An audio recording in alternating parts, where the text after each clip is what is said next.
guys, it's Ariana. Welcome back to my channel. So for today's video, we are going to be reading a couple more scary stories that I found on Reddit and that I've got permission to read from Reddit. We're just going to jump right into it because I'm doing this video in a hurry because I do not want my roommate to get home while I'm in the middle of reading these because it's super loud when the dogs freak out and bark and then he comes in and puts his stuff away and it's just chaos. So I'm going to try to get through these as quickly as I can without like going super quickly.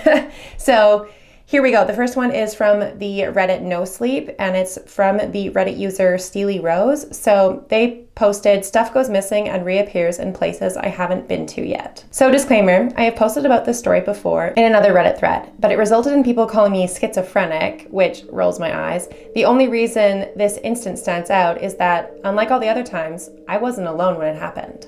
Background. I have the tendency to lose things the second they are out of my hand. I know this might be seen as an, oh, it's not that special, people lose things all the time kind of thing, but I'm talking about every day. If the object doesn't stand out the second I put it down, I won't find it or remember that it even existed for hours. I have left my phone in a fridge and a plate on the table for hours and forget about it until I start looking for it. You will see the relevance to this later. I also have a tendency to wander away mid-conversation because I remember something, and if I don't do it, the thought will play on loop, and I can't concentrate on literally anything else until I do it. This moment starts with me hours into my conversation with my friends, which is two other girls. We have not left the living room in hours, and currently I am on the floor by the couch, spinning my phone in my hand and shoving it and taking it out in between the couch cushions. I remember putting it behind me, in a spot where, while I didn't think about it at the time, would be out of view of the three of us. Then, a while later after that, I think to check my phone. I check in the spot I last remember putting it, which is below the sofa arm, and my friends know the drill. Like I said, I lose things all the time. They call my phone, nothing. They tear apart the cushions on the couch, since I was shoving it between couch cushions, and nothing. They check under the couch, and nothing. Then we get up and look all over the house. In my room, in the kitchen, in the living room, in the bathroom, everywhere. During all this, it starts to freak them out. I'm not fazed yet because, well, it happens to me all the time. It's only this bad when I'm alone though, which, whatever, right? This time though, my friends swear to me, no, this is weird. We were right here the whole time. I saw you playing with your phone and you have not left the living room for hours at all. Actually, this is the first time we've stayed in one place without leaving. Now I'm starting to freak out because no, they're right. I don't know how long it's been, but when we first started talking, the sun was still up, and now it's late enough into the night for our sprinklers to go off. Usually, I can barely last half an hour before I need to do something, to be able to concentrate on the conversation at hand. I get the thought to look in my car, because other than the house, that is the last place I had been. I don't expect to find it there, because it was still afternoon when I was in my car. And when we got to the car, I opened the door, my phone is right there, perfectly placed, as if I had forgotten it. We went into the house, freaked out a bit, because every single one of us was swearing no one got up. No one left the living room, not even to use the bathroom. So how the hell did it get in a locked fucking car? I told them, this kind of stuff happens to me all the time, but never think too much about it, because I lose things so much. There have been times though, where it's exactly like right now, but I'm always alone, when it gets this bad, so I usually just shrug it off. After I say that, it gets dead quiet, and we never mention it again. It was way too late to be experiencing or talking about weird stuff like this, but it's been bugging me. I know it's such a small thing, but I've always had moments like this for as long as I can remember. The only difference now is I was around people. So how many times was me losing things for days and hours really my fault? I know it's most likely to fuck with me because it's never anything malicious or life-threatening, but it's annoying as hell. Any idea? I've kind of Googled, but honestly, how do I Google this? So honestly, I have no idea. That is crazy that it happened in front of like two of your other friends and you guys never left your like vicinity, like you never left the living room and it happened. That's really weird. I don't know what to say. I don't know what to tell you. Like that's so bizarre. That's so strange. I would be pretty freaked out too if it was me because I wouldn't know what to think of that. How the hell do you explain that away? Because there really is no good explanation for that. So That one I found was really interesting, so thank you so much for letting me read that story. That is so bizarre, and I wish I had an answer for you, but I have no idea. The next one is the Ouija board experience that changed us. So this is from the Reddit user Ashes_land, and it's in the Spoopy Cjades Reddit. She has a subreddit where she gets people to send in stories and she reads them on her channel, so I'll link her channel down below for you guys. Hi, my name is Ashlyn. I'm a 23-year-old female. I have a ton more paranormal and Ouija board stories that I will be sharing. This story took place when I was around 13 or 14, and it's 100% true and told from my point of view. All names will be changed in the story, besides mine, for privacy reasons. I was very young and stupid when I was in junior high, and I suggest to everyone who hears this to never play with the Ouija board. It has forever changed my life. I'm not sure why or how playing a Ouija board ever came up between our friend group, but my best friend Amber and I were the ones that made the Ouija board.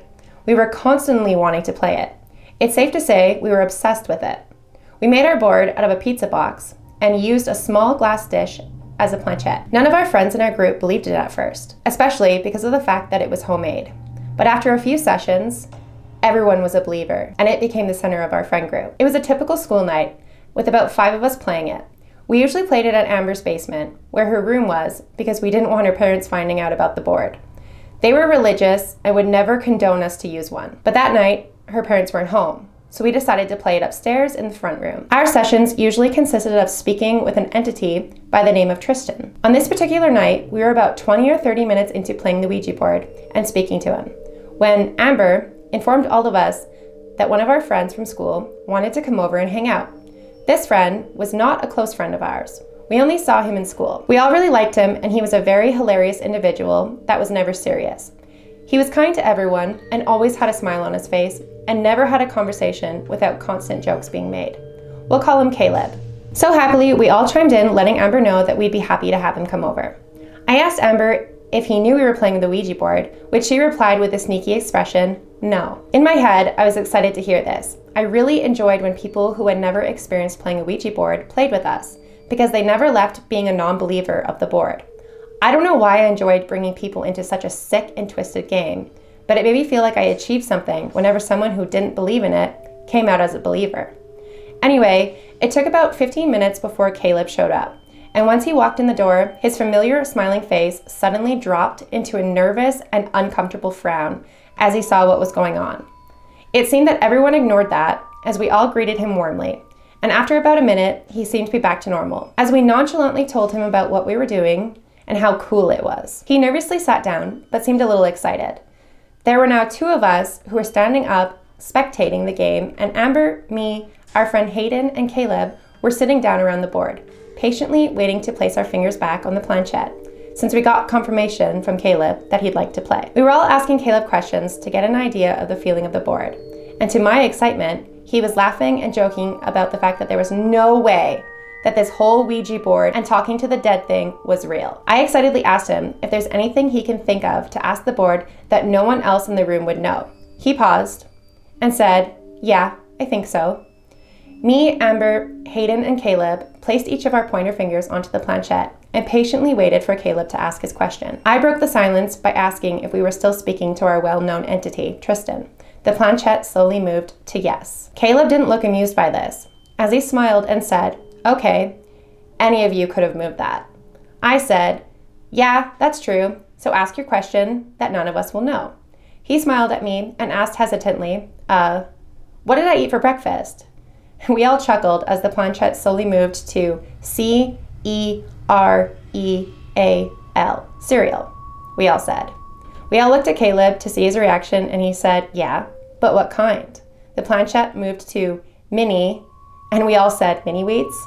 The planchette stopped what it was spelling and moved slowly to yes. We all looked for Caleb's reaction, and he said a little nervously, well, that was probably just a lucky guess. It's a popular cereal. To which we chimed in and said, if you want to believe that this thing works, you have to ask the board something that no one in this room would know, something none of us could guess.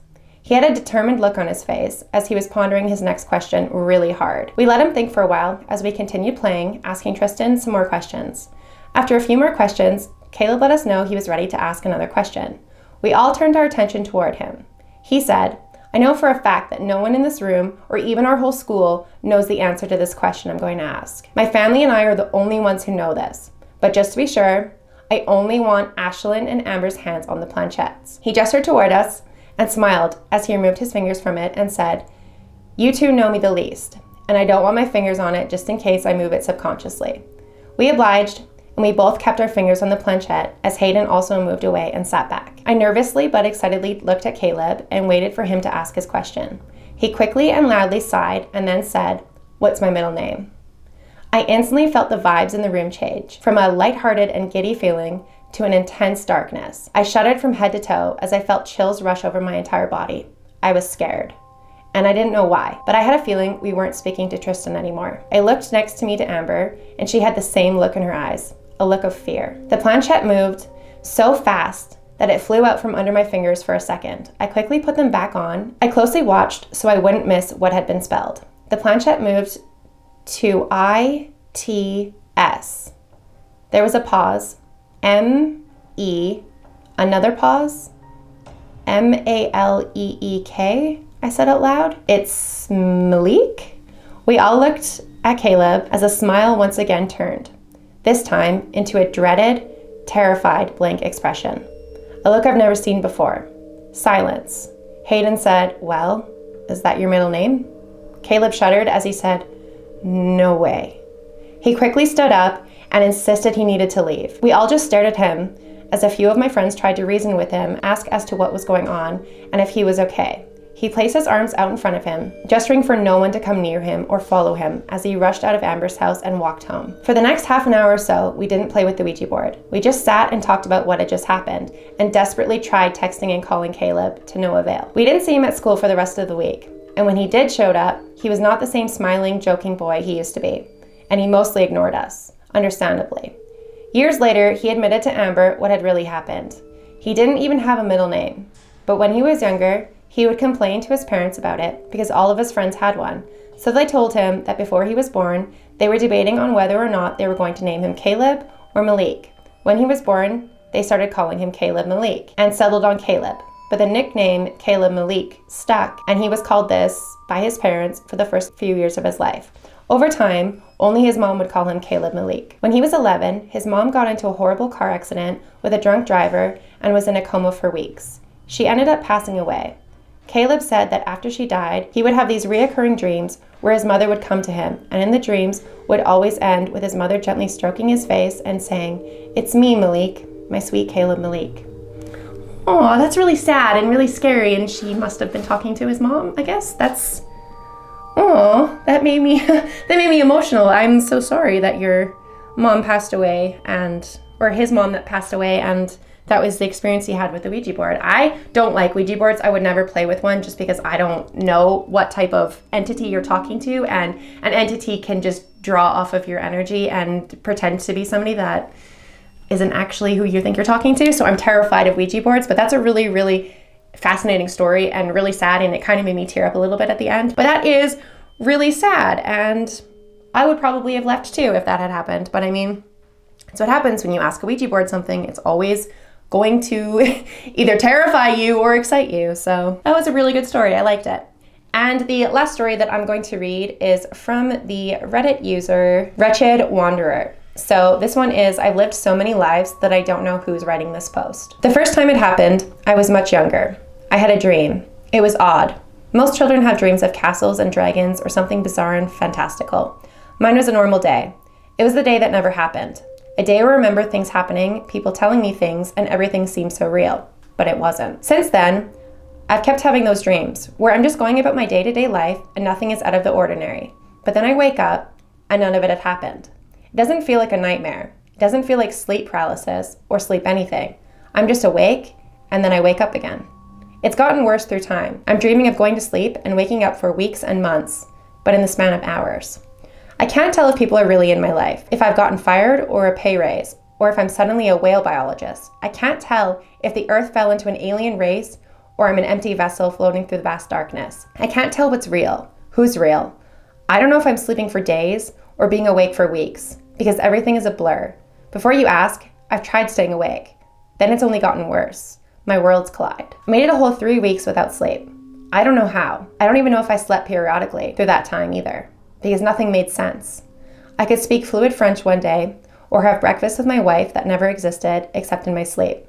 I can't take it anymore. I can't have a life or anything to myself, only moments that may or may not have happened. I wrote this post at least 50 fucking times, and each time I wake up tomorrow to it never have been posted. But I know I posted it, because each time I write exactly the same thing. I hope this time it's real. I hope it makes it to you. I need help. I'm going through severe psychosis. It's so bad that I'm waking up in places I haven't went to sleep. I woke up in a bed I didn't belong in. I woke up in the street, bare naked. It's so bizarre that I woke up in another country, next to a woman I've never met, who called me honey. I don't know who I am, and I don't remember my name. Am I dead? Am I hopping bodies? Am I breaching alternative timelines? Or am I severely sick? I can't even see a doctor with no possible way to identify myself. Right now I'm in a city, maybe America? I don't know, since I don't speak the language. I hope one day I can just wake up, or not. No more of this in between. Just let me out of this. I don't want to wake up to be a new person. It's like I'm an ever-conscious being, floating between sections of myself, reincarnating but still remembering my past lives. But it's not. I'm just asleep. That's all. I'm just waiting to wake up again, or fall asleep and be a new person. Sometimes I just wake up in the middle of it, in the middle of a dream, and right into another dream.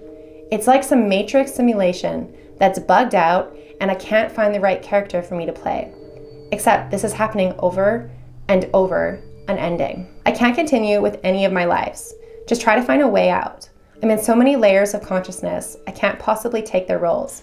It's too much to ask for someone with no concept of what's real. I come back to similar realities, sure. But how the hell am I supposed to remember a life I lived 300 lives before? I don't know which is which, or which is mine, that I'm actually waking up to. I have no idea who I was before all of this took root. Just bits and pieces, like the first couple of times this happened. For some reason, they were memorable, and after that, they just blended so much I couldn't tell the difference. I don't know what country, language, or anything I learned first, but it doesn't matter, honestly. I'm just here, and tomorrow I won't be. Tonight I won't be. I could fall asleep, or wake up at any minute, and none of this will matter. I've tried dying, I just keep waking up. Hell doesn't want me, and God's forgotten me. He can't even find me. I doubt you could either. And that's the end of the story. Oh my God. So I read that one a couple of months ago, and I remember I was like just in the bathtub reading Reddit, and I read that story and I was like, holy shit, that is a mind fuck. Like this whole story is a mind fuck. That author is amazing. They are so well spoken and well written. I really liked that story. So I'm gonna see if they have any more on the Reddit, but I really liked the way that they wrote that. That was really, really good. These stories are terrifying. They are so much fun. I love reading these scary stories, even if they're not true, if they're just fictional. I love reading spooky stories. So if you guys have any spooky stories that you want to share with me, please let me know in my comments down below or message me on Instagram or Reddit, anything. I will post all of the links to the authors down below in my description box. And thank you so much for letting me read these because they were so amazing. I loved every single story. They were all so fun to read, and I got through this before my roommate got home, so thank gosh. So if you guys are curious, this eye look will be up on my Instagram probably before this video goes up. If it's not, it'll be coming up after. I'm not too sure when it's gonna go up. It's gonna be a reel. This wig is from Shein. I did a review on this wig a couple of months ago, and it's not my favorite wig. The bangs are kind of messed up on it, but it's still a really cute wig. I like the color of it a lot, but I just don't really care for the bangs. I'm not big on bangs on wigs, but this wig was really cheap. My contacts that I'm wearing today are from Just for Kira. I did a review, kind of unboxing try-on style up on my channel, so that'll be up in the eye if you guys are interested in seeing these contacts. They are my prescription, but they don't sit on my eyes properly, so that's why they are kind of weird. Like with the lights all around me, it's kind of like a haze is in my eyes. It's weird. They're definitely not contacts I would ever wear out of the house. But thank you so much for watching this video. If you guys did enjoy this video, please make sure to give it a big thumbs up. Don't forget to hit the subscribe button down below for more content like this, and I will see you guys at the next video. Bye.